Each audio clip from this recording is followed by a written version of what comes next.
자유한국당이 청와대 특감반 논란을 집중 부각하며 공세를 이어가고 있습니다. 어제 민간인 사찰에 초점을 맞췄다면 오늘은 또 새로운 의혹을 꺼냈는데요. 두 분 전문가와 자세히 들여다보겠습니다. 이현종 문화일보 논설위원 그리고 최진 대통령 리더십 연구원장 나오셨습니다. 안녕하세요. 네, 안녕하세요. 네, 안녕하십니까. 예. 네. 자, 자유한국당이 오늘 긴급 기자회견을 열었습니다. 역시 김태우 수사관이 작성한 첩보 보고서의 새로운 내용을 공개했는데 주제어로 보고 오시죠. 저희 당에 새로운 제보가 들어와서 이 제보 부분에 대해서 저희가 회의를 했고요. 업무 당시 부이사장으로 있던 김상균 현 철도시설관리공단 이사장 동향보고가 민정수석실에 들어갔습니다. 2008년부터 2011년경 부하 직원들에게 1회에 500만 원에서 1000만 원씩 수회에 걸쳐 갈취하듯 호칭 뜯어낸 이력이 있다. 경삼회, 철사모, 한국철도건축기술협회 상당히 깊이 개입되어 있다는 첩보가 들어갔다고 합니다. 이 사실이 없다고 판단하고 김상균을 임명을 하였는지 아니면 이 사실이 있음에도 불구하고 이를 묵살하고 임명을 강행한 것인지 청와대는 분명히 밝혀야 할 것입니다.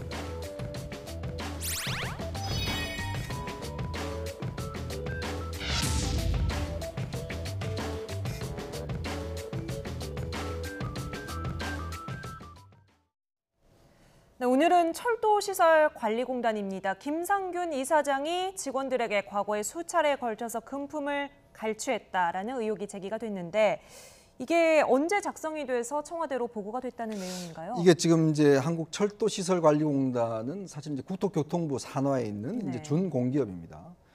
거기에 이제 지금 시설공단 관리 이제 이사장이 이제 임명이 됐었는데 네. 최근에 이게 이제 지난해 임명될 때 사실 지금 지금 현재 문제를 건 김태우 수사관이 이와 관련된 이제 비리 혐의를 네. 이제 정보보고 형태로 올린 것이죠. 예. 이게 이제 이분이 아마 철도공단 이사하기 전에 2008년도에 여기 부이사장을 역임을 했습니다. 예. 당시에 아마 이제 직원 등으로부터 이제 뭐 돈을 이제 받았다 이런 혐의가 내용이 이제 첩보가 입수가 돼서 네. 했음에도 불구하고 이제 이게 임명이 됐다는 것인데 일단 지금 청와대 쪽에서는 확인해 본 결과 일단 그 사실 자체가 아니었기 때문에 네. 문제가 없어서 일단 임명을 했다는 것이고 야당에서는 지금 이게 이런 첩보가 있었음에도 불구하고 왜 임명했느냐라는 부분인데 사실 이 부분은 뭐 어떤 면에서 보면 지금 검증을 해본 건 없습니다. 일단 청와대 내에서 이제 검증을 해서 임명한 것이기 때문에 네. 현재로서는 야당의 주장도 저는 상당히 무리가 있다고 봅니다. 왜냐하면 지금 사실 이 부분 관련해서는 그냥 단순한 첩보 형태거든요. 예. 이게 뭔가 근거를 가진 것이 아니기 때문에 그렇기 때문에 청와대의 어떤 임명 자체가 문제가 있다라고 단정하기에는 상당히 이른 것 같습니다. 그러니까 결국에 또 김태우 수사관이 올린 첩보의 내용이군요. 약간 무리가 있을 수 있다 이런 말씀 해주셨는데 자유한국당의 주장으로 다시 한번 들어보시죠. 오늘 긴급 브리핑 내용입니다. 당시 철도시설관리공단 이사장 업무자 중에 업무 당시 부이사장으로 있던 김상균 현 철도시설관리공단 이사장에 대한 동향보고가 민정수석실에 들어갔습니다. 그 내용은 김상균이 부이사장으로 재직하던 2008년부터 2011년경 부하 직원들에게 1회에 500만 원에서 1000만 원씩 수회에 걸쳐 갈취하듯 속칭 뜯어낸 이력이 있다. 철도시설관리공단 관련해서 특별하게 국토교통부나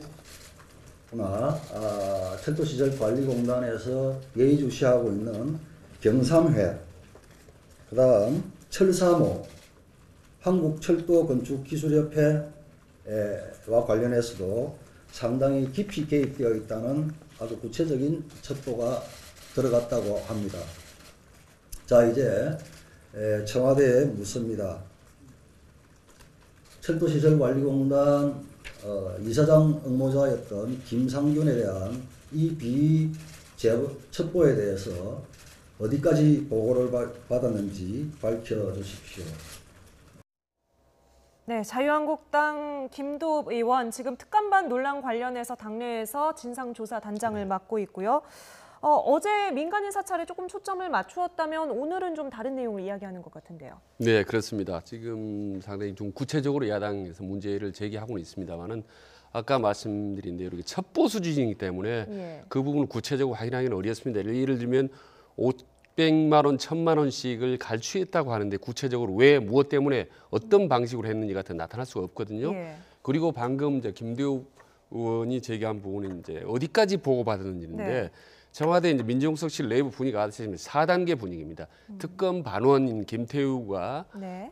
취재를 해서 보고를 올리면 그다음에 특검 반장이 있고 그 위에 반부패 비서관이 있고 네. 그 위에 수석이 있습니다. 예. 근데 이 4단계에서 어디까지 보고를 했는지 그리고 보고하는 방식이 이제 3가지 방식이 있습니다. 네. 구두 보고를 하고 서면 보고를 하고 전자결제 방식을 했는데 3가지가 있는데 어떤 방식으로 했는지 이런 복잡한 문제가 있기 때문에 실제로 청와대에서 밝혀주기도 힘들고 그 부분을 명확하게 규명하기도 힘듭니다. 그러니까 야당에서는 다분히 이제 정치적인 공세를 하는 건데 보통 이제 저런 경우 과거에 보면 여도 야도 비슷한 그런 정치적인 공방을 하는 경우는 이제 많이 있죠. 네네.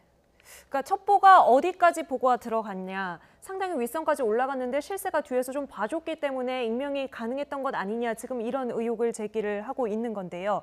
자, 청와대가 어떻게 반박을 하고 있는지 한번 보겠습니다. 저희 그래픽이 좀 준비가 되어 있나요? 네. 청와대에서는 지금 목격자로 지목된 당사자는 금시초문이라고 말한다. 그리고 다른 증거도 없다.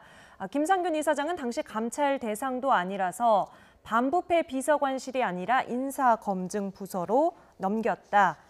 해당 첩보를 검증을 했지만 사실 무근이었다는 주장인데요. 청와대 네. 해명은 좀 납득이 가십니까? 그러니까 일단 공기업 이사장이 이제 응모를 하게 되면 사실 이런저런 이야기들이 굉장히 많이 올라옵니다. 왜냐하면 뭐 상대방 또 이제 경쟁 후보들이 있지 않습니까?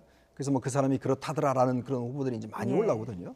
이 도시철도공사 같은 경우도 2004년에 이제 철도청하고 고속철이 합쳐지면서 이제 생긴 그 기관인데 아무래도 이제 이사장 임명을 앞두고 이런저런 이야기가 나오고 그걸 이제 예를 들어 첩보 형태로 해서 입수를 한 것이거든요. 근데 이게 첩보 형태로 입수했다는 것은 이제 그런 이야기가 있더라라는 것이지 예. 그런 것이다라는 것에 대한 어떤 증거 확보 차원은 아니거든요.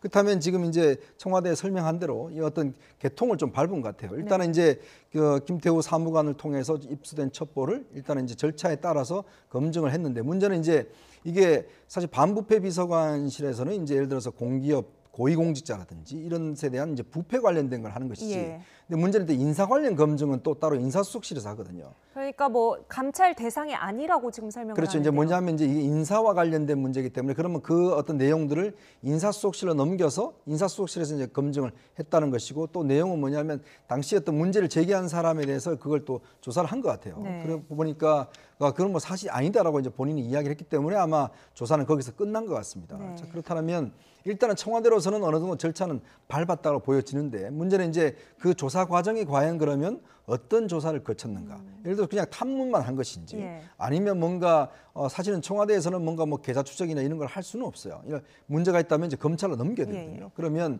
비위가 어느 정도 신빙성이 있다고 한다면 경찰이나 검찰로 넘겨서 뭐 수사를 하게 한다든지 아니면 내사를 하게 한다든지 이런 절차를 거쳤는지 네. 그냥 단순히 예를 들어서 그냥 그 사람 주장에 따라서 사실이 아니다라고 해서 그냥 넘어간 것인지 이런 부분에 대한 좀 더 명확한 어떤 해명이 필요하지 않나 싶습니다. 네. 그러니까 철도시설관리공단 이사장이 공공기관 아니겠습니까? 네네. 근데 어느 정부든 이제 집권 초기에 공공기관 장이면은 민정수석실 산하에 공직기관 비서실이 있습니다. 예. 그래서 기본적으로 스크린을 하게 됩니다. 근데 이제 거기서 많은 첩보와 비위 정보나 여러 가지 다양한 경쟁자들의 정보를 들어오는데 네. 이거를 야당은 묵살한 거 아니냐라고 이제 공격을 하지 않습니까? 네. 근데 통상 이 묵살한다는 부분이 이제 사실 애매모호한데 자체적으로 내부 검증을 겁니다. 내부 조율을 거칩니다. 예.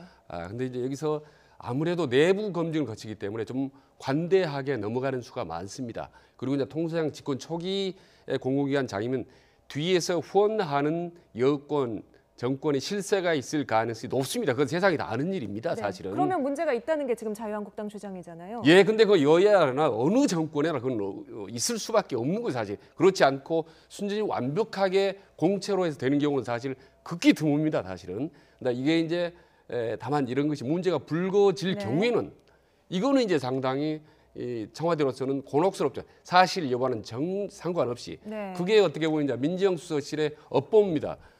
그 민정수사 기본 원칙 1호가 철저한 비밀주의인데 이게 새거나 누가 논의가 되거나 밖에서 제보를 한두 개 흘리는 순간 네. 그게 계속 논의의 꼬리를 끌고 문제가 계속 확장되기 때문에 네. 철저하게 비밀로 붙여야 되는 건데 이게 일단 문제가 이제 터져 버렸기 네. 때문에 계속 눈덩이처럼 지금 굴러가고 있는 겁니다. 예, 뭐 문제 제기된 부분이 청와대 내에 뭐 예를 들어서 관행이거나 좀 당연하게 받아들여지는 부분이라고 하더라도 문제가 있으면 공격은 할 수 있는 건데 일단 청와대에서는 앞서 김도읍 의원이 발표를 할 때 그 돈을 갈취하고 뜯어냈다. 그때 지켜본 사람들도 있다라는 표현을 썼는데 이제 그 지켜본 목격자를 조사를 했었나 봐요. 근데 금시초문이다라는 말을 했다고 하고 한국철도시설공단에서는 조금 더 구체적으로 설명을 하는데요. 모함성 투서가 접수가 돼서 청와대가 이 부분에 대해서 사실관계를 검증을 했었다라고 오늘 시설공단 쪽에서도 해명이 나왔습니다. 한국당이 그렇다면 이 첩보를 누구한테서 받았는지 믿을 만한 근거를 가지고 있는지 이 부분이 궁금한데 상당히 자신감을 가지고 있거든요. 직접 들어보도록 하겠습니다. 저희들이 객관적으로 상당히 증명할 수 있는 자료는 있죠. 그렇지만 청와대의 반응을 보고 저희들이 추가로 이야기할 부분이 있을 수도 있겠다 싶어 지금 공개를 하지 않습니다. 이 첩보 믿을 만한 뭐 추가 근거가 있느냐라는 기자들의 질문에 저렇게 대답을 했어요. 그렇다면 누구한테서 받았다고 추정을 해볼 수 있을까요? 김태우 수사관이 지금 올린 첩보인 건 맞는데. 그래서 일단 김태우 수사관이 가지고 있었던 게 104건 정도가 있지 않습니까? 네. 그걸 이제 지금 모니터, 자신의 청와대에 있는 모니터에서 이제 사진을 찍어서 이제 일부 뭐 본인은 자유한국당에 주진 않았다고 이야기를 하고 있습니다. 그렇지만 어떻게나 그 내용 자체가 일단 자유한국당에 흘러간 것이고 지금 이 내용은 사실 거기에는 목록만 나와 있거든요. 제목만 나와 있기 때문에 내용은 알 수가 없습니다. 예. 무슨 내용인지. 근데 지금 이제 내용이 나오는 걸 보면 이거는 뭐 예를 들어서 지금 추정해 볼 수 있는 게 이제 김 수사관이 본인이 썼기 때문에 사실 본인이 어떤 가지고 있었던 문건이 아닌가라고 추정을 해볼 수 있을 것 같아요. 네. 근데 이제 우리가 보통 첩보라는 것이 이제 입수가 되면 이게 사실로 되기 위해서는 여러 가지 절차를 거쳐야 됩니다. 왜냐하면 사실 이제 정보하시는 분들을 아시겠지만 각종 어떤 여러 가지 뭐 소문 뭐 등등 이런 게 다 수집이 돼서 그게 어떤 데스크를 통해서 신빙성이 어느 정도 있어 보이면 네. 그걸 직접 이제 예를 들어서 확인을 절차를 거치고 또 이게 만약에 어떤 문제가 있으면 일단 검찰로 이관해서 검찰이 직접 수사를 해보게 하거든요. 네. 그럼 내사를 하게 하고 내사에서 어느 정도 근거가 있으면 본격 수사 단계로 넘어가게 되는데 지금 이 문제 같은 경우는 과거에 이제 2008년도 부이사장 할 때 여기서 이제 문제가 있었다는 것인데 문제는 그 해당 목격자가 일단 본인이 부인했기 때문에 네. 이거는 뭐 확인하기는 어떤 면에서 좀 어려운 측면이 있을 거예요. 그래서 아마 청와대에서는 청와대가 할 수 있는 조사까지는 충분히 한 것 같습니다. 그런데 문제는 이제 과연 그러면 그 이후의 절차를 과연 이제 제대로 하느냐 이거에 대한 이제 야당의 문제 제기인데 저는 이거는 뭐 일단 다른 증거가 제시되지 않은 한은 지금 야당에 제기하고 있는 것 같이 청와대에서 묵살했다거나 왜냐하면 이게 청와대가 눈이 한둘이 아니거든요.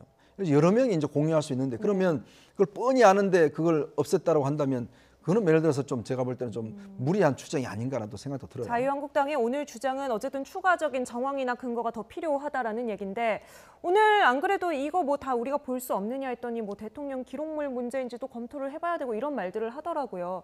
이거를 국민들에게 뭐 다 까서 공개를 할 수 있는 내용은 아닌가 보죠.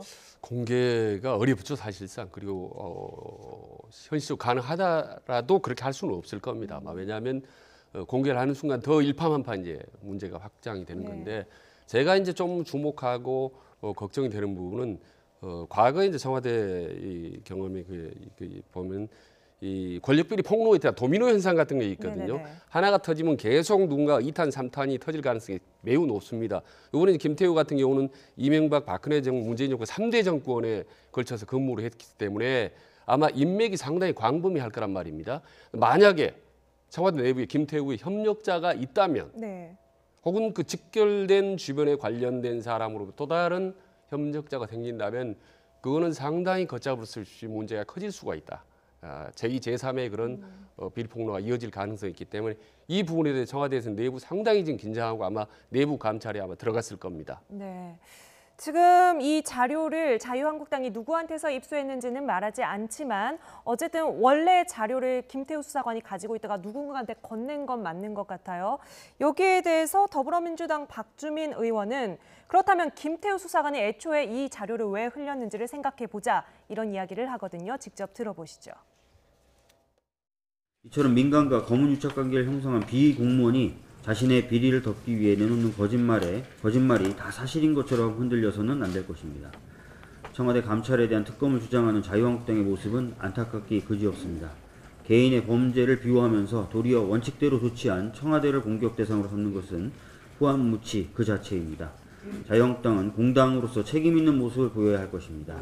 비공무원에 대한 옹호를 넘어서서 개인의 비리와 범죄를 정쟁에 활용하는 것을 즉시 멈춰 주시기 바랍니다.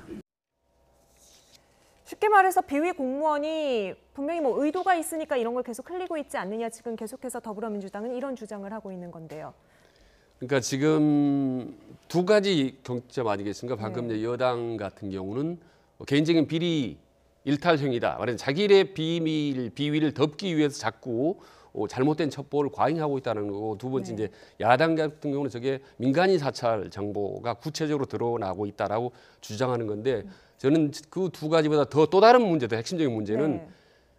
청와대 내부에 균열이 생기면서 정부가 밖으로 샜다는 문제입니다. 네. 이 부분에 대해서 국민들은 대단히 이제 걱정을 하고 우려하는 부분이거든요. 그리고 여야가 공방하는 사이에 국민들이 제3자 입장에서 볼 때는 자꾸 계속해서, 청와대에 있는 네. 이 내부 정보가 밖으로 샌다는 부분에 상당히 주목합니다. 그래서 저런 공방은 여야 간에 특별하게 어느 한쪽으로부터 국민들이 고개를 기울이거나 손을 들어주지 않을 겁니다. 다만 논란이 계속 가열될수록 지도부끼리 이제 다음까지 나서지 않습니까? 네. 공방을 벌일수록 여권 입장에서는 상당히 불리할 수밖에 없는 구도입니다. 이 자세가. 중요한 말씀 해주신 것 같아요. 지금 임시국회에서도 여러 가지 이슈들이 많은데 유치원 3법, 뭐 선거제 개편, 국민들이 관심을 가져야 될 이야기들이 많은데 사실 지금 이 문제가 상당히 크게 전국을 장악을 하고 있습니다.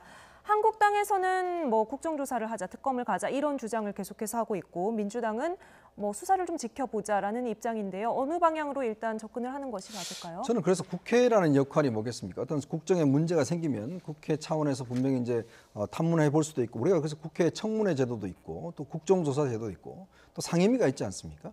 자, 그러면 국회라는 게 어떤 정부에 대한 견제와 감시 기능이 있죠. 네. 그러면 물론 이거는 뭐 수사는 수사대로 진행이 되겠지만 또 하나의 국민들이 가지고 있는 여러 가지 의문들이 많지 않습니까? 그러면 저는 운영위를 왜 안 여는지 모르겠어요. 일단 국회 운영위를 열어서 네. 청와대 관계자들을 불러서 이 상황에 대한 답변들을 공적으로 듣는 게 저는 필요하다고 보거든요. 지금 문제는 뭐냐면 청와대가 계속 기자들한테 브리핑을 하고 또 폭로를 하고 이런 것들이 자꾸 반복이 되면서 청와대 입장이 오전 다르고 오후 다르고 하면서 네. 국민들이 굉장히 헷갈리고 있거든요. 근데 이 운영위가 열리는 상황 자체가 자유한국당이 지금 원하는 어떤 구도를 형성해가는 것 아니냐, 이제 민주당은 그렇게 글쎄 생각하지 그런 구도로 않겠습니까? 보기보다는 저는 국민의 권리라고 봅니다. 왜냐하면 국회를 왜 만들었습니까? 그건 예를 들어서 국회자라는 장을 통해서 네. 청와대도 공적으로 밝힐 거 있으면 밝히고 거기서 저는 뭐 어떤 해명을 하면 되리라고 보거든요. 그럼 국회라는 게 아무 소용이 없죠. 모든 수사가 다 끝난 다음에 국회가 왜 열리겠습니까? 그러면 국회 운영위를 열어서 당장 그러면 청와대 비서실장을 일단 불러서 이 경위를 물어보고, 그럼 국회의원들이 경위를 물어보면서 그러면 정말 이게 청문회를 할 필요가 있으면 저는 국회 청문회도 할 필요가 있다고 봅니다. 그러면 정말 청문회를 해보고 이거는 정말 중대한 조사를 해야 된다 하면 국정조사권을 발동할 수가 있는 것이거든요. 네네. 그건 우리가 국회가 할 수 있는 저는 권한이라고 보는데, 지금 여당에서 자꾸 이거 운영위까지도 열 필요 없다라고 이야기를 하면 과연 그럼 국회라는 곳이 존재할 필요가 있는 것인지, 그리고 이게 정치적 공방보다는 오히려 국회 쪽으로 수렴하는 것이 오히려 국민들 입장에서 보면 의혹을 풀 수 있는 길이 아닌가. 네. 저는 여당도 불리하지는 않다고 봅니다. 네, 최 원장님도 운영위 소집으로 가는 방법 뭐 가장 현실적이라고 보세요? 그것도 필요합니다. 이제 국정조사를 하자는 건데 그보다 먼저 이제 검찰 조사를 한번 지켜보자는 거 아니겠습니까? 네. 보고 국회 여부를 결정하자는 건데, 검찰 조사를 지켜보는 것도 더 먼저 해야 될 일이 청와대가 빨리 문제 해결의 모습을 보여줘야 된다. 지금 네. 청와대 안에 어떻게 보면 어떤 방법으로? 그러니까 불이 났지 않습니까? 예. 근데 지금 여야 청와대는 불을 지른 사람이 문제가 있다라고 하고 그 사람을 추궁하고 왜 불 질렀는지 지금 이걸 따지다 보니까 자꾸 불은 크게 번져가고 있거든요. 그래서 빨리 이 민정 시스템에 대한 개편과 제도적인 보완을 어떻게 하겠다라는 것을 분명하게 제시를 해야 됩니다. 네. 최소한 비서실장 정도는 나서야 되는 거죠. 네, 개편 여기까지 나왔습니다. 오늘 손학규 대표한테서 비슷한 이야기가 나왔는데요. 잠시 듣고 오시겠습니다. 촛불 민심의 기대를 한몸에 받고 당선이 되어서 집권 초기 80~90%의 압도적인 지지를 받았던 문재인 대통령의 지지율이 2년 만에 데드크로스를 지나고 있는 것을 보니까 격세지감이 들고 안타까운 마음이 큽니다. 제가 항상 말씀드리지만 문제는 경제입니다. 집권 초기에 촛불 민심의 여세를 몰아 적배청산으로 나라를 떠들썩하게 몰아붙이고 밖으로는 한반도 평화를 앞세워서 남북회담, 북미회담 등으로 국민 여론을 부추겨 왔는데 날이 갈수록 어려워지는 경제에 민심이 점차 제대로 현실을 깨닫게 되는 것입니다. 네, 읍참마속 또는 그 반전의 기회로 삼아서 네. 좀 인적 개편을 해라 이런 이야기는 박지원 의원한테서도 나왔습니다. 어떻게 네. 보십니까? 그러니까 이제 어떤 상황, 정책 상황이 생기면 항상 이 국면 전환이 필요하잖아요. 그래서 우리 역대 대통령들이 보면 국면 전환을 여러 가지 방식으로 하는데 가장 어떤 좋은 방법은 일단 인사 문제죠. 사실 인사 문제를 통해서 네. 어느 정도 좀 국면 전환을 하고 국민들의 좀 시선을 돌리는 게 필요한데 일단은 지금 지난 19일, 20일 날 일단 다 검찰에 고소가 됐지 않습니까? 네. 김태우 수사관도 그렇고 지금 임종석 비서실장과 예. 조국 수석도 그렇고 일단 검찰 손으로 넘어갔습니다. 그러면 이제 사실 규명을 일단 검찰에 하겠죠. 그러면 이제 정책의 문제가 남잖아요. 그러면 저는 이 문제는 결국은 어떤 식이든지 간에 이거에 대한 어떤 지휘 책임은 반드시 물어야 된다고 봅니다. 왜냐하면 이게 진위를 떠나서 일단 네. 민정수석실 내부의 6급 수사관이 이 정도의 문제를 일으켰으면 그게 옳든 옳든 간에 그거에 대한 지휘 감독 책임을 분명히 져야 되지 않습니까? 네네. 지금 일단 특감 반장만 그만뒀거든요. 그러면 그 위에 있는 반부패 비서관이나 조국 수석이나 저는 뭔가 어떤 인사적인 좀 조치가 필요하다고 보거든요. 네. 마냥 감사하는 게 저는 좋지 않다고 봅니다. 그러면 일단 저는 대통령이 정치적으로 어떤 식이든지 좀 정치적인 국면 전환을 할 필요가 있다. 그거는 뭔가 선제적으로 할 필요가 있는 것 같아요. 네. 뭔가 그러면서 검찰 수사를 좀 지켜보자 이런 쪽으로 아마 가는 것들이 좀 타당하지 않나 싶습니다. 앞서 박지원 의원은 이제 사법개혁을 완수할 사람이 조국 수석밖에 없다 이런 말을 하기도 했는데 이번에는 또 과감한 인적 개편 이야기를 하니까 조금 바깥에서 바라보는 온도도 달라지는 건지 조금 관심을 갖게 됩니다. 저희가 잠깐 김성태 의원 얘기를 좀 하고 넘어가 볼까 하는데요. 민주당에서는 지금 김성태 의원 딸 특혜 채용 의혹에 대해서도 공세를 좀 퍼부었었습니다. 그렇지만 아직 확실히 이게 국정조사까지 바로 넘어가기는 어렵다. 이제 아침에 홍영표 원내대표가 말을 하기도 했고요. 그 앞서서 김성태 전 원내대표가 국정조사 가자 대신에 문준용 특혜 의혹도 같이 가자 또 이런 카드를 던지기도 했습니다.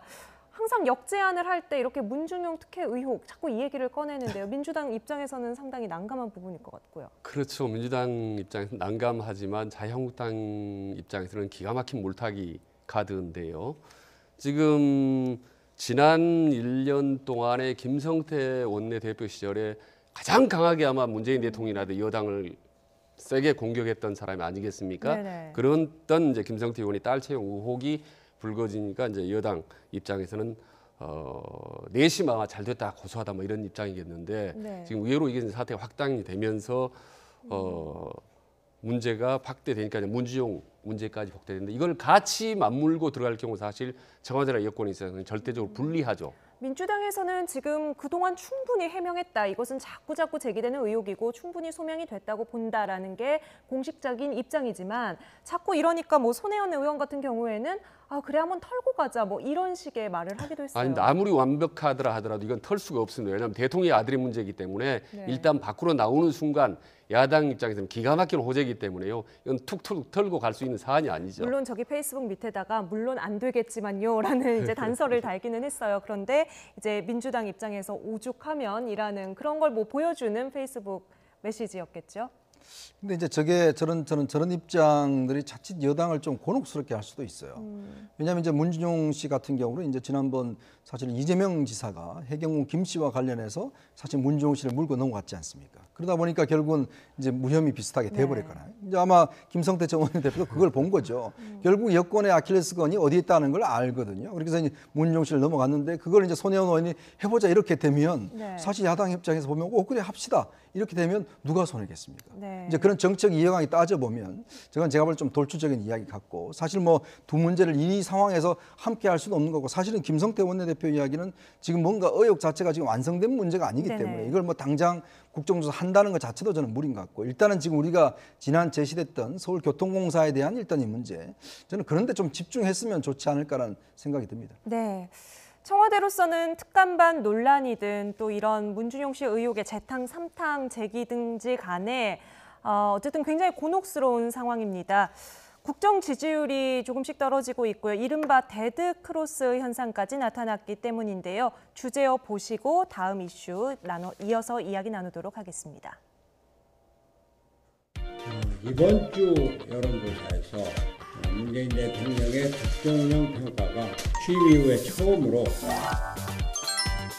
부정평가 49.8%, 긍정평가 46.2%를 이른바 데드크로스 현상이 나타났습니다. 집권 초기 80~90%의 압도적인 지지를 받았던 문재인 대통령의 지지율이 2년 만에 데드크로스를 지나고 있는 것을 보니까 격세지감이 들고 안타까운 마음이 듭니다. 46% 정도가 사실 적은 지지율도 아닙니다. 네네. 역대 정권에 비하면 절대 적은 지지율이 아니기 때문에 예. 지지율 가지고 걱정스러워하고 임기 말인 것처럼 이야기하고 하는 것도 다 부산을 그냥 떨 뿐이고요. 뭐 70%, 80%가 나왔을 때도 언론에서 호들갑이었던 거지. 예. 청와대가 그 부분에 대해서 무슨 뭐 이제 다 이루었다 뭐 이렇게 얘기한 적 없거든요. 네네. 겸허하게 하겠다고 했었으니까.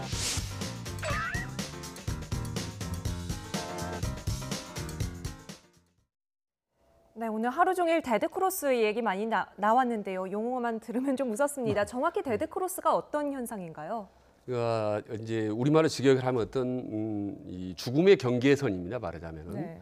주식 용어로 해서 원래 나온 거지만은 지금 대통령에 대한 긍정 평가와 부정 평가의 지표가 부정이 처음으로 이제 긍정을 능가한 경우를 얘기하는 경우입니다. 저 화면에 나오다시피 그러면은 한 번 부정 평가가 긍정을 능가하기 시작하면 그때부터는 다시 되돌아오기 힘들다. 계속 부정적인 하향세가 지속되기 때문에 점점 어려워진다. 아주 궁지에 처해지기는 어렵게 된다라고 해서 이제 상당히 좀 심한 이제 데드 크로스라는 그런 표현을 이제 쓴 거죠. 지금 나오는 그래프가 오늘 이제 갤럽에서 발표한 여론조사 결과고요.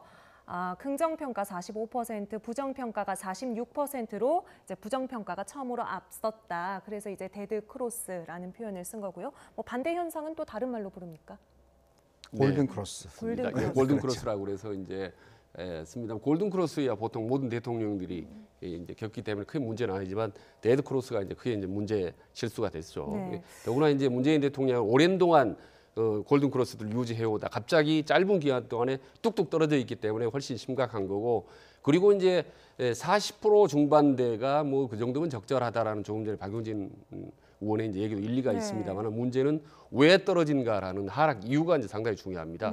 어떤 일시적인 사건 사고 때문에 떨어진 거라면 다시 만회할 수도 있지만은 이게 누적된 것인데다가 민심과 직결된다면 그게 경제에 대한 실망감, 혹은 대통령에 대한 실망감 이런 것들이 뭉쳐서 눈덩이처럼 확장력 일시에 떨어질 경우 이거는 이제 상당히 위험하게 좀 들여다봐야 될 겁니다. 일단 조금 전까지 우리가 얘기했던 특감반 논란 이번 주 계속 뜨거운 감자였기 때문에 이 부분은 영향을 좀 미쳤을까요? 아무래도 이제 현상적으로 조금 영향은 있겠지만 가장 이제 근저에 차지하는 건 아마 경제적인 문제일 겁니다. 경제. 지금 우리가 대통령 지지도가 이제 떨어졌다가 또 남북 관계가 좋아지면서 이제 반짝 올라갔다가 뭐 이런 이제 상층부를 왔다 갔다 하는 그 요소는 있어요. 그런 어떤 일시적인 요소는 있죠. 뭐 사고가 나면 또 내려갔다가 뭐 그런 거는 있지만 지금 대통령의 지지율을 보면 전반적으로 그거 이제 추락세거든요. 그리고 이게 네네. 추락기의 폭이 상당히 높다는 것이죠. 그게 뭐냐면 결국은 이 경제적인 문제가 굉장히 악화되고 있다라는 하나의 저는 반증이라고 보거든요. 네. 트럼프 대통령이 사실은 뭐 여러 가지 문제에 있어서 많은 문제를 일으키지만 그래도 어느 정도의 지지를 유지하는 것은 결국 이제 경제적인 것들이 좀 받쳐주기 때문에 그렇거든요. 실제로 부정평가 이유를 보니까 경제 민생 문제 해결 부족을 이유로 든 사람들이 47%로 가장 많았네요. 그렇죠. 그다음에는? 원래 한 1년 6개월 되면요. 이제 기대 수치가 처음에는 기대감을 갖고 있거든요. 네. 그리고 한 1년 정도 지나면 그래도 이제 그래도 되겠지라는 기대가 있는데 1년 6개월 딱 지나면 자, 이제 성과가 뭐지? 라고 하는 게 바로 1년 6개월입니다. 1년 6개월이 대통령에서 굉장히 중요한 게 뭐냐면 그 전까지는 기대감들이 있어요. 아이 뭐 잘하겠지 하는 기대감이 네. 있지만 1년 6개월이 지나면서 역대 정부를 쭉 보면 그때부터는 국민들의 성과를 원합니다. 자, 그러면 내 삶이 얼마나 달라졌는가? 내 월급이 얼마나 달라졌고 내 일자리가 얼마나 늘었고 이런 게 이제 내 자식들이 얼마나 취직이 잘 되고 이런 문제를 이제 보는 것이거든요. 네네. 그 시점이 바로 1년 6개월인데 아마 문재인 대통령의 그 1년 6개월 시점에 성적표가 그렇게 좋지 않기 때문에 지금 지지율로서 저렇게 급작스럽게 나타난 것이 아닌가 싶습니다. 그러니까 흔히 이제 여론조사 결과를 보면은 이제 적폐청산이라든지 혹은 남북 문제 예, 예. 같은 정치적 이슈에 대한 긍정적인 효과는 상당히 단기적입니다. 반짝. 하고 점점 시간이 1년이 넘어서면 저서사슬이 경제적인 이슈에 관심을 돌리거든요, 국민들이. 대북 문제 같은 경우에는 이제 좀 국민들이 좀 굉장히 적응이 돼서 웬만한 이벤트가 아니면은 예. 이제 너무 당연하게 여기는 부분들이 생기는 거죠. 그렇습니다. 그러니까 흔히 말하는 과거에 말하는 북풍이라든지 이런 정치적인 아젠다나 이슈, 깜짝 카드 같은 경우는 일시적인 효과하고 점점 시간이 지날수록 경제적인 특히 이제 1년 반을 넘어설 경우 사람들은 점점 이제 민생이라든지 경제 쪽에 포커스를 예. 맞추기 때문에 그 다음에는 상당히 좋은 카드가 나와서 일시적으로 지지도를 올린다 하더라도 금방 꺾이거든요. 네. 그래서 지금 일희일비하지 말고 이제는부터는 경제적인 이슈에 좀 더 눈을 집중적으로 돌려야 될 이제 그런 상황이 온 거죠. 좀 세대별, 지역별 분석을 보면 어떻습니까? 우리가 요즘에 흔히 말하는 뭐 이영자 현상 이런 부분들이 실제로 그래프로 나타나나요? 이제 눈에 띄게 나타납니다. 네. 지금 20대에 그다음에 영남, 그다음 자영업자라고 네, 그래서 경제 이영자에 문제. 떨어지는 네. 급속한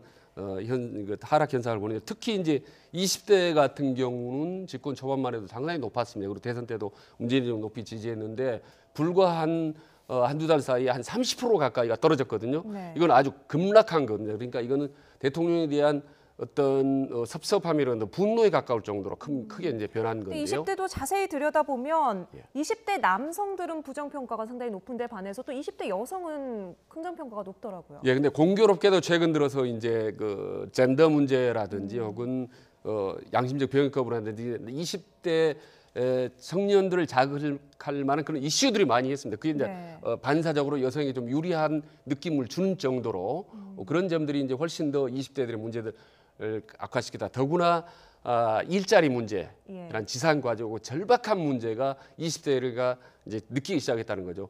그래서 이제 이영자가 떨어지면서 일단 플러스 알파로 보면은 최근 어제 오늘 조사 보면은 50대, 60대 이상에서 또 다시 뚝 떨어지게 되고 네. 그리고 이제 지역적으로는 충청도 네. 그리고 가정주부 쪽에서 떨어져 나가기 시작합니다. 그러니까 네. 견고했던 지지 기반 이영자가 떨어지고 그 주변에 있었던 5, 60대라든지 이런 이제 옆에 반개 지지 네. 그룹도 이제 서서히 이제 떨어지고 나가는 5, 60 이탈 현상이 생기는 거죠. 때 충청도 그리고 예, 주부들까지. 가정주부 이거는 또 이런 지표들은 또 어떤 메시지를 던져줄 수 있을까요? 그러니까 가운데 중심축이 된 지지 기반이 떨어지면 관련된 그 옆에 인접한 지지 기반들이 이제 서서히 떨어져 나가기 시작하거든요. 네. 그렇다면은 20대 여성의 지지율은 높다는 것은 어쨌든 뭐 호소하는 청와대가 호소할 수 있는 또 어떤 정책이랄까요? 지지층이 있다는 건데 이건 어떻게 봐야 될까요? 아무래도 이제 문재인 대통령이 이제 여러 가지 좀 여성 친화적인 측면이 있는 것 같아요. 특히 젠더 문제 같은 경우 아마 이 정부 들어서 여러 가지 좀 이제 여성에 대한 문제에 대해서 좀 이제 호응적 측면이 있는 것 같고 아무래도 이제 기대가 좀 있는 것 같은데 문제는 이제 이게 20대라는 게 지금 보면 사실 이제 그 최저임금이라든지 주 52시간이라든지 보면 이거는 어떤 면에서 보면 현재 취업해 있는 사람들한테 영향이 있지 않습니까? 예. 근데 이렇게 그 기존 노동시장 자체가 이제 경직되다 보니까 실제로 신입 사원들 채용에 있어서 굉장히 이게 줄어들게 되는 것이죠. 그러니까 어떤 면에서 보면 좋은 일자리가 상당히 줄어들게 되고 뭐 단기 알바라든지 뭐 이런 걸로 이제 되다 보니까 어떤 면에서 보면 좀 희망이 없다, 미래가 없다. 최근에 또 이제 국민연금 개편 등등 여러 가지 세금 문제가 나오면서 실제 이제 미래 세대에 대한 여러 가지 불안감들이 좀 있지 않습니까? 네네. 아마 그런 영향도 실제로 이제 이런 20대의 어떤 지지율 하락에 좀 원인이지 않는가 그렇게 좀 분석해 볼 수 있을 것 같습니다. 네. 그 여성 친화적인 정책이라고 우리가 이름을 붙여야 될지 아니면 뭐 남녀 평등적인 정책이라고 붙여야 될지 이게 보는 시각에 따라 좀 달라질 수 있을 것 같은데 이런 문재인 정부의 정책들은 어쨌든 남성들 20대 남성들 특히 입장에서는 좀 불공평하게 받아들여진다는 건가요? 워낙 이제 어려운 처지에 놓여 있다 보니까 상당히 민감하게 그 정책을 주시하게 되는 거죠. 네. 상대적으로 여성들이 더 유리하고 또 우월하지 않나 이런 이제 이 어떻게 일종의 착시 현상을 볼 수도 있습니다. 근데 실제로 보면은 장차관 임명돼 보면은 국토교통부 장관이라든지 또 교육부 총리라든지 아주 그 눈에 돋보이는 중요한 요직의 여성들이 이제 포진을 하고 기용을 하면서 훨씬 더 어떤 여성의 입지가 더 넓어 보이는 거고 상대적인 소외감을 느끼게 되고 그렇습니다. 그런데 이제 여기서 문재인 정부가 또 주의해야 될 부분은 20대 여성표라는 게 원래 전통적으로 그렇게 견고하지는 않습니다. 사실은. 그렇기 때문에 언제든지 이탈할 가능성이 있기 때문에 20대들이 무너지기 시작하면은 점점 30대로 40대로 연령층이 넓혀가기 때문에 이 부분에 대해서 상당히 좀 심각하게 받아들일 필요가 있다. 40% 정도면 뭐 문제없다, 적당하다라고 생각하기, 안이하게 생각할 때는 아닌 것 같습니다. 지금 근데 자료 화면에도 나오지만 최근에 이제 문재인 대통령 또 청와대가 민생 경제 행보에 상당히 공을 들이고 있거든요. 네. 그런데 이게 체감이 되지는 않는 걸까요? 아직 지지율에 반영이 되지 않는 걸까요? 그러니까 결국 이제 너무 시동을 좀 늦게 건 거 아닌가 그런 문제 시기적으로 보면 사실은 이제 이 문제는 사실 올해 들어서부터 현장에서 굉장히 목소리가 높았지 않습니까? 네네. 뭔가 어떤 경제에 대한 활성화 문제 이런 것들이 높았는데 아무래도 이제 뒤늦게 좀 이제 시동이 건 측면이 있는 것 같고 또 하나는 정책의 어떤 말과 행동이 다른 측면들이 좀 있을 겁니다. 즉 대통령은 지금 가서 뭐 기업의 어려움들을 다 들어주라고 이야기하고 하고 있지만 실제 일선의 공무원들은 전혀 안 움직이고 있는 거 아니겠습니까? 사실 오늘 지금 이재용 다음 옛날 창업자 소카 대표죠. 그분이 이제 기획재정부 민간혁신위원으로 들어있었는데 사표를 냈지 않습니까? 왜 그러냐면 더 이상 문재인 정부의 공무원들은 움직이지 않는다. 지금 뭐 예를 들어서 혁신 경제라든지 그다음에 공유 경제라든지 이런 부분에 대해서 전혀 관심도 없고 그냥 편하게만 있으려고 그런다. 사실 이제 대통령의 어떤 움직임이 공무원들한테 파급되고 이게 현장으로 나가야 되는데 현장과 이게 전혀 다르게 움직여요. 최근에 보면 고용노동부가 지금 대통령은 좀 기업들 애로를 풀어주라고 그러는데 고용노동부가 어제 한 걸 보면 지금 주휴수당까지도 이제 최저임금에 산입하겠다는 시행령을 다음 국무회의 때 통과시키겠다는 거거든요. 그러면 내년 1월부터 10.9%에 대한 최저임금이 올라갑니다. 거기에 또 이제 주휴수당까지도 이게 포함이 돼요. 그럼 실질적으로 어떤 기업들 같은 경우는 한 10,000원 이상 정도가 되는 것이죠. 그러니까 기업들 입장에서 보면 대통령의 메시지는 지금 기업들을 좀 친화적인데 실제 정부에서 움직이는 거는 오히려 그렇지 않으니까 어떤 메시지를 좀 잘못 읽는 상황이 벌어지다 보니까 기업들은 현실적으로 움직일 수가 없는 거죠. 그러니까 뭐냐면 대통령 입장에서 보면 답답한 측면이 있을 겁니다. 내가 자꾸 이렇게 이야기를 하는데 지금 이제 각 부처 가서 지금 굉장히 혼을 내고 있거든요. 근데 공무원들이 쉽게 움직이지는 않아요. 네. 지금 뭐 현장의 상황이 그렇고요. 그렇다면 국회에서는 지금 이 현상 어떻게 바라보고 있는지 여당과 야당의 목소리 차례로 들어보도록 하겠습니다. 여론조사 높게 나왔다고 좋아할 일 아니고요. 네네. 여론조사 낮게 나왔다고 또 그것 때문에 힘 빠져 있을 일도 아닙니다. 어차피 5년 단임제라고 하는 대통령 중심제가 갖고 있는 장점이라면 그런 겁니다. 네네. 그러니까 단점도 숱하게 많은데요. 장점이라면 차기에 대한 그러니까 재선에 대한 부담 없이 국가적인 과제, 본인의 공약 그리고 밀고 나가야 될 역할에 대해서 아주 그냥 소신 있게 밀고 나갈 수가 있다는 거거든요. 저는 문재인 대통령이 그러셔야 된다고 생각을 합니다. 네네. 40%, 46% 정도가 사실 적은 지지율도 아닙니다. 네네. 그러니까 역대 정권에 비하면 절대 적은 지지율이 아니기 때문에 그거 가지고서 뭐 기운 빠져하고 뭐 대폭락을 했다는 둥 이렇게 진짜로 호떡집에 불난 것처럼 그럴 필요가 전혀 없거든요. 네네. 아마 뭐 70%, 80%가 나왔을 때도 언론에서 호들갑이었던 거지. 청와대가 그 부분에 대해서 무슨 뭐 이제 다 이루었다 뭐 이렇게 얘기한 적 없거든요. 네네. 겸허하게 하겠다고 했었으니까. 물론 지금 저 박용진 의원님 말씀하신 것처럼 뭐 45% 이 정도 수준이 그렇게 낮은 거는 아닌데 예. 어쨌든 그 이전에 굉장히 높았던 지지율에서 지금 내려가고 있는 그 추세의 큰 의미가 저는 경제적인 측면을 이제 국민들이 성과를 내지 못하는 네네. 예, 문재인 정부에 대해서 실망하고 있다. 과거에는 큰 기대치들이 좀 거품이 빠지고 있는 것이고요. 또 초기에 문재인 대통령이 가졌던 소통의 이미지가 없어져 버렸어요. 예. 청와대 비서들하고 커피를 들고 청와대 산책하면서 또 무슨 일이 일어나면 현장에 즉시 대응하고 대통령께서 직접 나섰던 그런 네네. 이미지들이 완전히 사라져 버렸습니다. 예. 이제는 네, 지지율이 뭐 데드크로스 넘은 건 맞지만 이게 결코 낮은 지지율이 아니다. 이게 박용진 의원의 이야기였고 오신환 의원은 국민들이 문 대통령에게 기대했던 이미지가 지금 좀 사라졌다. 이렇게 얘기를 하고 있는 것 같고요. 일각에서 뭐 레임덕 얘기까지도 나옵니다. 그렇게 볼 수 있는 상황인가요? 지금 상당히 그 부분을 좀 중시해야 된다고 봅니다. 저는 이제 레임덕 1차 징후라고 사실 저는 봅니다. 왜냐하면 네. 제가 이제 보면 레임덕에 보면 5가지 특징이 있는데 네. 하나 이제 국정 지지도의 지속적인 하락이 있고 그다음에 이제 대통령의 어떤 권위가 이제 점진적으로 추락하는 것 같은 세 번째 권력 내부에 분열이 생긴다는 건데 이 세 가지가 지금 동시에 생기고 있거든요. 예. 그리고 이제 마지막에 가장 심각한 게 측근이라든지 참모 비리 그리고 네. 이제 최악의 경우는 마지막으로 이제 차기 대권주자들의 차별화 현상이 나타나게 됩니다. 네. 아직 지금 4, 5단계는 아닌데 두세 가지의 레임덕과 관련된 강한 징후가 나타나기 때문에 이건 상당히 좀 조심할 필요가 있다. 다만 과거의 레임덕은 임기 말에 나타나는 현상이지만 네네. 지금 임기 초반이든 중반이든 불쑥불쑥 언제든지 나타나는 것이기 예. 때문에 일찌감치 빨간불에들 감지를 하고 이 부분에 대해서 조기에 차단하면 얼마든지 막을 수가 있다라는 겁니다. 그래서 청와대는 이 부분에 대해서는 레임덕의 징후로 오히려 인정을 하고 받아들이는 것이 훨씬 더 대처하는 것이 더 유리하다라고 봅니다. 네. 그러면 실제 이제 과거 역대 대통령들의 지지율 추이와 비교해 보면 어떨까요? 지금 2년차 3분기 지지율을 저희가 한번 비교를 해봤는데요. 그래픽을 한번 보겠습니다.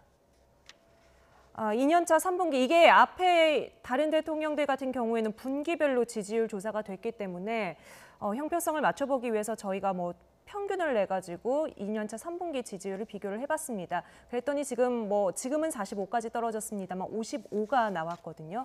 이렇게 보면 좀 어떻게 해석을 그렇죠. 좀 뭐 다르게 할수 일단 있을까요? 뭐 문재인 대통령이 이렇게 낮지는 않은 수준인데 그렇지만 이제 문재인 대통령은 사실은 촛불 통해서 또 탄핵 국면을 통해서 네. 이제 여기에 그만큼 기대가 컸다는 측면에서는 좀 다른 측면이 있을 거예요. 그리고 이제 어떤 면에서 역대 대통령들은 자기의 강고한 지지 기반이 있었습니다. 그래서 호남이나 영남이나 뭐 있었기 때문에 어떤 최전적으로 이제 많이 밀리진 않았는데.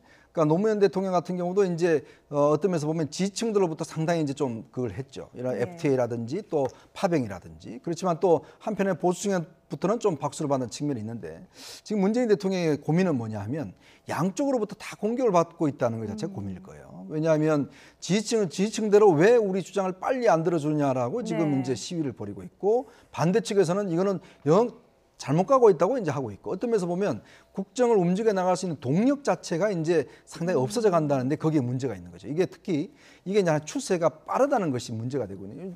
보면 한 2달 사이에 이렇게 지지율이 많이 빠졌지 않습니까? 네. 그러면서 본다면 과연 그러면 문재인 대통령이 앞으로 누구와 함께 국정을 운영할 것인가? 이것에 대한 고민이 있을 겁니다. 즉 지지층을 바라보자니까 지금 경제 문제가 너무 안 좋아지고 예. 그렇다고 또 이쪽을 보냐니까 지지층이 기존의 반대하고 지지층들이. 이게 상당히 딜레마 상황이죠. 역대 대통령들의 데드크로스 시점과 비교를 해보면 어떻습니까? 이게 빨리 온 건가요? 지금 뭐 비슷한 겁니다. 밑에 보면 주간 이제 45%까지 나오는데 네네. 역대 대통령들에 비해서 크게 낮지는 않다, 비슷하다 네. 이런 부분에 대해서 이제 상당히 좀 중요할 필요가 있는데 이제 2년차 징크스라는 게 있었어요. 2년차에는 상당히 여러 가지로 좋지 않은 일들이 많은 역대 정권에 일어났습니다. 예. 근데 우리 정부도 이제 문재인 정부도 지금 2년차에 넘어가는 길목에서 이런 이제 김태우 사건 같은 거 많이 지금 발생을 하고 있는데요. 네. 이런 부분은 이제 빨리 조기에 차단을 해야 되는데 왜 근데 이런 사태까지 오게 됐느냐? 문재인 대통령 보면 집권 초기에는 상당히 좀 열린 리더십을 보여줬다. 점점 언제부터 좀 닫힌 리더십을 좀 보여주는 것 같지 않습니까? 예. 그런데 혼밥 얘기도 나오고 뭐 전용기 안에서 뭐 경제 문제는 얘기하지 마라라고 네. 하고 또 출입 기자들을 허심탄회하게 하게 하는 어떤 기자회견 같은 아주 같이 못했거든요.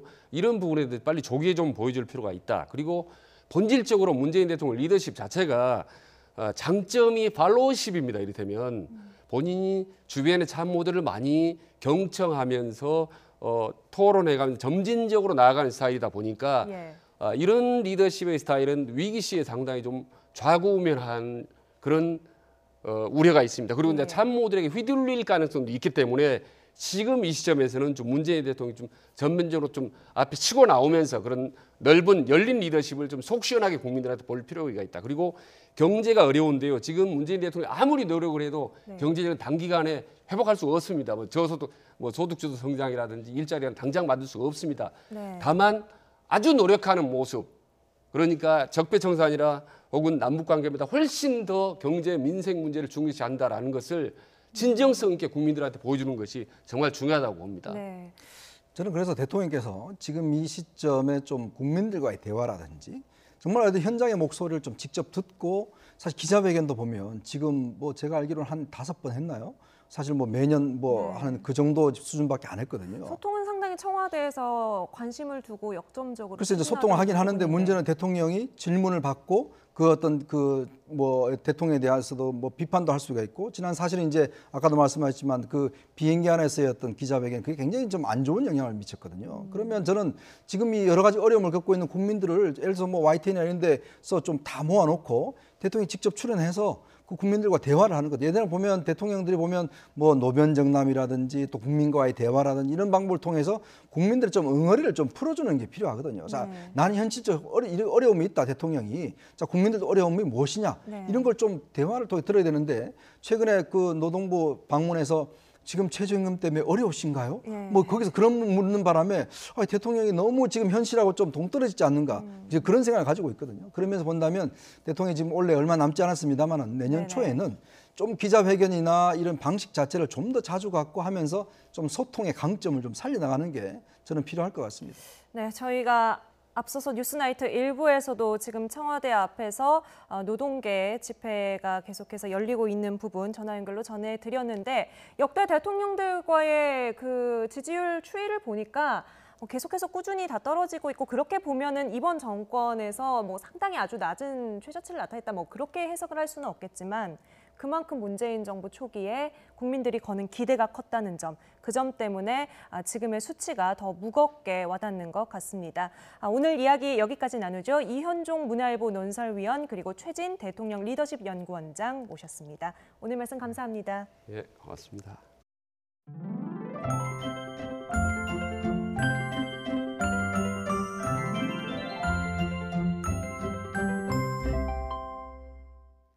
주말인 내일도 먼지로 뿌연 하늘이 이어집니다. 강원 영동을 제외한 전국의 미세먼지 농도가 나쁨 수준 보이겠고요. 특히 서쪽 지역을 중심으로는 한때 매우 나쁨 수준까지 오를 것으로 보입니다. 나들이 계획 있으시다면 참고하시고요. 외출 시에는 마스크를 꼭 챙기시기 바랍니다. 내일 내륙은 구름만 가끔 지나는 날씨가 이어지겠습니다. 다만 제주와 남해안에는 밤부터 모레 아침 사이 5에서 10mm의 비가 조금 오겠습니다. 또 동해안 지역은 건조특보가 내려진 가운데 메마른 날씨가 이어지고 있습니다. 화재 예방에 신경 써주시기 바랍니다. 내일 아침 기온은 오늘보다 2에서 5도가량 높겠습니다. 서울의 아침 기온이 2도, 대구 2도, 부산 9도로 예상되고요. 낮 기온은 오늘보다 1에서 2도가량 높겠습니다. 서울 낮 기온 9도, 대구 13도, 광주 15도로 예상됩니다. 미세먼지는 일요일 오후부터 찬바람이 불면서 점차 해소되겠고요. 올해 성탄절에는 눈 소식 대신 강추위가 찾아오겠습니다. 지금까지 날씨 정보였습니다. 제천 화재 참사 1년, 공교롭게도 최근 각종 안전사고가 이어졌고, 오늘은 가스 중독으로 숨진 10대 학생 3명을 영영 떠나보내야 했습니다. 사고가 날 때마다 충격받고 각성합니다만 사회 구조가, 또 제도가, 개개인의 의식이 바뀌는데 참 적지 않은 시간이 걸리는 것 같습니다. 바쁜 연말 모쪼록 안전하게 보내십시오. 뉴스나이트 마칩니다. 월요일 밤에 뵙죠.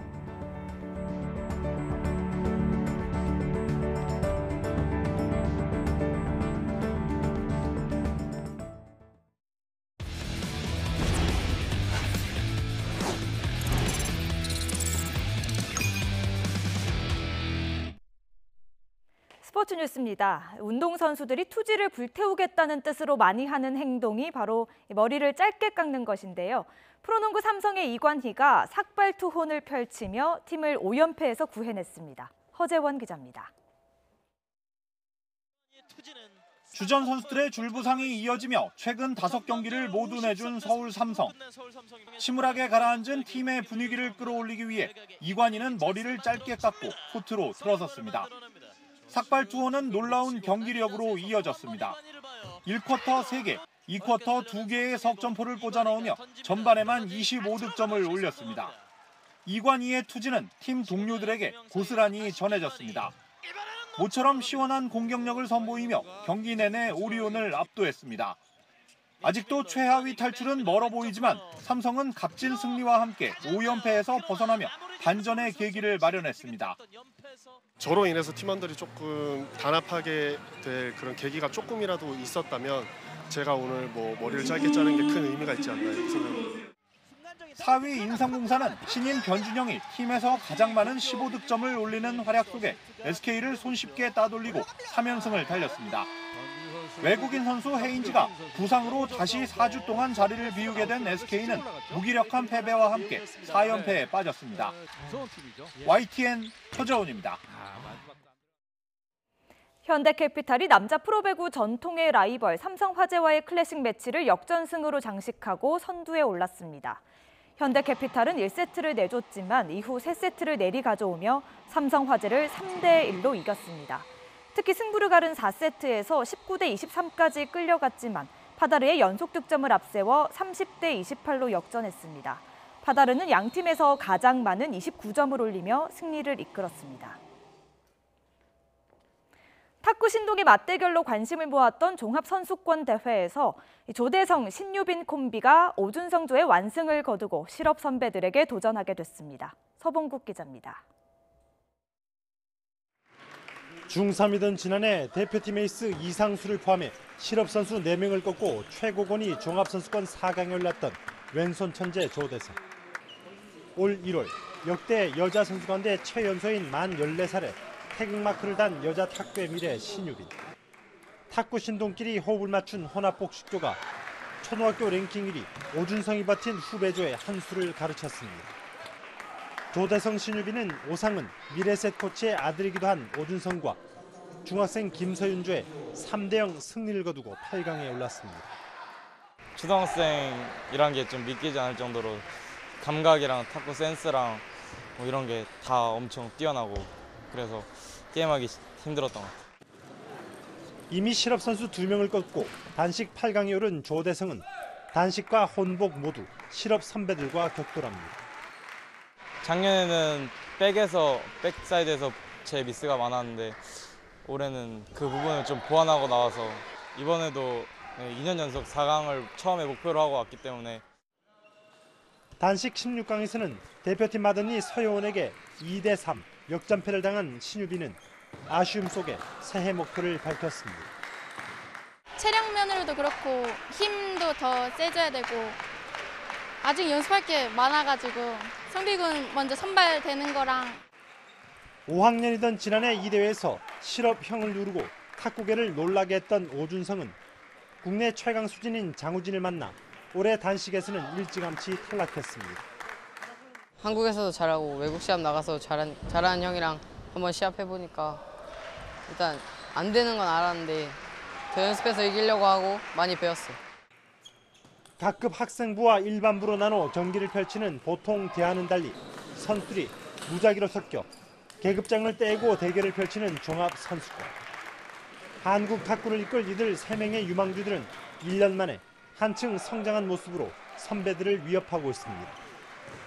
YTN 서봉국입니다. 봅슬레이 스켈레톤 연맹이 2022년 베이징 동계올림픽까지 휠라 코리아의 공식 후원을 받게 됐습니다. 이 봅슬레이와 스켈레톤 대표팀은 다음 달부터 휠라 경기복을 입고 경기에 출전하고 훈련복을 포함한 스포츠 의류와 용품을 지원받습니다. 평창 동계올림픽 스켈레톤 금메달리스트 윤성빈은 후원 협약식에 참석해 내년 3월 세계선수권에서 우승하겠다는 목표를 밝혔습니다. 국가대표 스포츠과학 지원사업 결과보고회가 올림픽 파크텔에서 열렸습니다. 한국스포츠정책과학원 주최로 열린 오늘 행사에서는 올해 자카르타 아시안게임 등에서 체력과 기술, 심리 등 대표 선수들의 경기력 향상을 위해 지원됐던 밀착형 사례들이 소개됐습니다. 강원도와 대한우수협회 등 국내 5개 기관이 중국 온라인 포털 인민망과 중국 복합문화타운 건립 MOU를 체결했습니다. 중국 복합문화타운은 춘천과 홍천 일대에 조성될 예정으로 소림무예를 배울 수 있는 소림사 분원과 음식 문화를 체험할 수 있는 거리 등이 갖춰집니다. YTN 스포츠 뉴스 마칩니다. 시청해주신 여러분 고맙습니다.